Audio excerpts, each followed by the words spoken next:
You're listening to The Sizzle on Iron Skillet Radio and Iron Skillet Television. You know who it is. You know what it is. It's The Sizzle in the building. You know who's here. Jay Sizzle's in the building. Yes, G sir. Sizzle's in the building. We've got a lot to talk about, Jay, and not a lot of time. Yeah. We don't have a lot of time. No. I mean, we have all day, but we don't have a lot of time. Well, we had all month, but then we waited at the end of the month to celebrate the special category of Lovely People's Month. I don't know why do we wait so late there, G Sizzle? Well, we did talk about it in the beginning. We congratulated. We made mention to the listeners. We talked about Women's History Month and how everything came about. But let's do a quick wrap so everybody knows. So Women's History Month is a month that actually came out of a week by a consortium of women in the 70s, late 70s. A group of women in California got together and they said, hey, we need a month to commemorate what's going on in women's history. So at that time, they put together this week and everything moved smoothly. It wasn't until 1980 that Jimmy Carter said, you know what? Let's designate March 2nd to 8th as National Women's History Week. And so that went on for a couple of years until 87.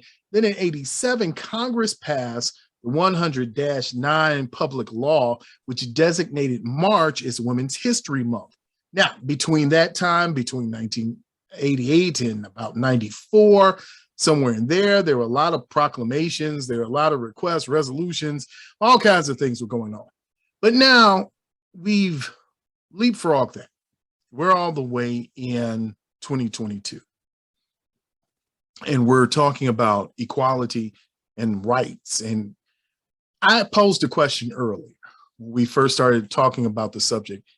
Is equal equality, or is equality being equal? Now, what do I mean by that? Simply, we have ladies basketball teams, we have ladies soccer teams, ladies baseball teams, volleyball, field hockey, there are even ladies football leagues. But just because we have equal places, does there mean there is equality?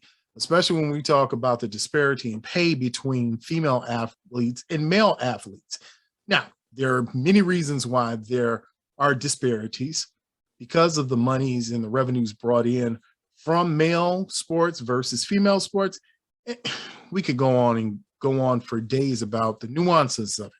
But Jay, at this point, when we talk about equal and what is equality for women, what are your thoughts just on the whole take, especially when we talk about sports, women in sports? Where do you think we stand right now? What's your take on female athletes and the landscape of sports with women?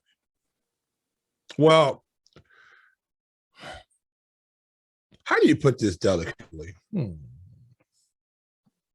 Okay, so there's a reason why there are female sports, all right?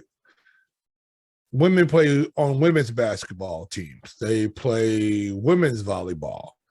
They run women's track because there is a great difference between male and female athletes. There just is. Now, if you get to some sports where speed and strength is not as prevalent, and I can't really think of any sports right now off the top of my head that speed and strength isn't one of the most important things in there. I can't think of a sport right now that is relatively even across the board gender-wise. And if you have one, bro, throw one out to me because I really can't think of one. So when you're in these situations where you're talking about equality, should they have an opportunity to compete? Yes, they should, without a doubt. But they have to be put into a subcategory to be able to win. There is not a woman basketball player alive right now that would make any NBA roster anywhere. Not one. I pick one, I don't care who you pick.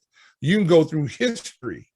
You know, at one point in time, you know, Reggie Miller's sister. Yeah, Cheryl Miller. They said that she would have been able to play on a men's NBA team. We know that was more hyperbole than true. The issue is that there is a distinct difference between the genders. There just is. So because of that, things have to be put in place so women can compete. Now, here's the issue, the problem with the whole thing about it. Women can't get paid in women's sports that are on the same par with men because women don't support them as men support men's sports. It's just true. I mean, you've almost had to put yourself into a subcategory of women who will come out and support women's sports. A lot of times they think it's the LGBTQ community that's coming out and supporting women's sports. There's nothing wrong with that. But where are your mainstream women? Why aren't your moms out there who don't have kids playing sports? How come they're not out supporting their women in sports? Because that would be the case, and you would see arenas filled at women's basketball games or women's soccer games. Now, there are certain venues, if you go around the world, that women's sports are very prevalent in those areas. But however, now if you get our national soccer team and places like that, well, they win. And this is the reason why people will come out, because they're a novelty. It's the same thing with women's gymnastics. You know, USA Gymnastics, when they're out, we have the greatest female gymnast that's ever lived.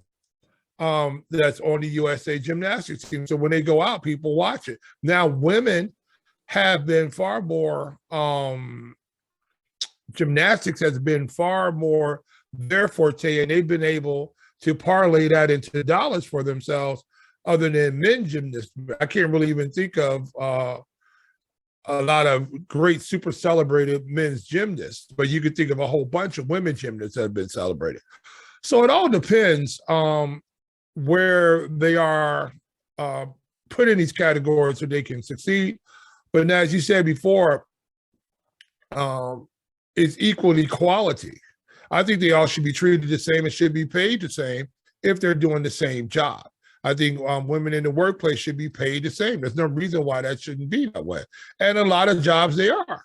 But when you get into certain situations, especially when it comes to sports, unless you start generating your own people or gender who are going to come out and support you, it's the amount of dollars you can generate, how many dollars you're going to get paid. And women just don't support women's sports. You know, it's interesting you said that, because one of the things with the WNBA is you always heard that there was not more support for the WNBA because there wasn't enough money going around. There wasn't enough sponsorship. They weren't bringing enough seats into the arenas. And one of those issues came to, well, who was supporting it? And I thought originally that the WNBA got a bad rap by being not overtly labeled, but somewhat covertly labeled as the